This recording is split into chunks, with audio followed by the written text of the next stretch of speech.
But Jack, you mentioned Derek Chauvin, and this is all interconnected.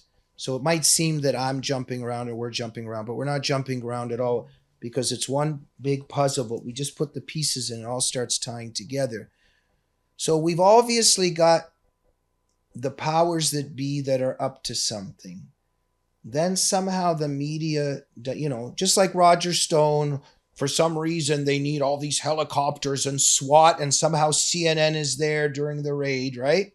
So they all kind of are working together. So Derek Chauvin, the autopsy, as you document, Dr. Andrew Baker, he does an autopsy, doesn't find any evidence of strangulation or asphyxiation.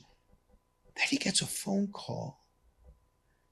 And then all of a sudden he puts, you know, strangulation or whatever the theme is, he puts that into a report after he gets a certain phone call. This is creepy as the F word, one could say. Tell us about it. Right. And it's a threatening phone call.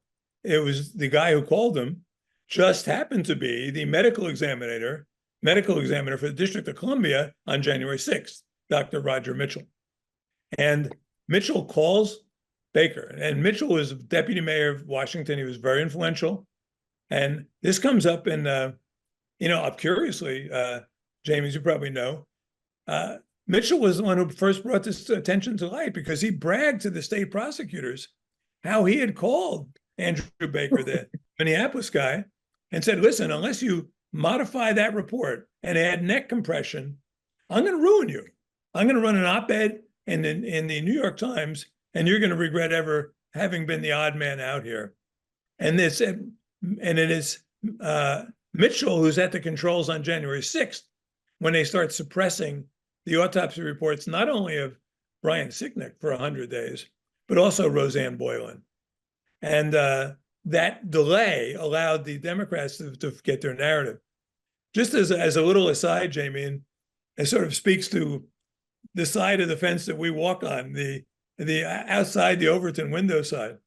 When I told my daughter I was going to write a new book, she said, Dad, it's not on Derek Chauvin, is it? I said, no. It's only on Ashley Babbitt. She was relieved. It was on. You're very predictable. Yeah, right.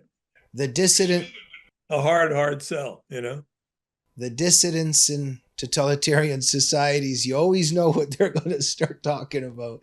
It's everything that you're not supposed to talk about. But what they have in common, what Derek Chauvin has in common with the 1,450 or whatever J6ers have been arrested, is that it's a political arrest, it's a political imprisonment, and it's done to sell the Democratic agenda.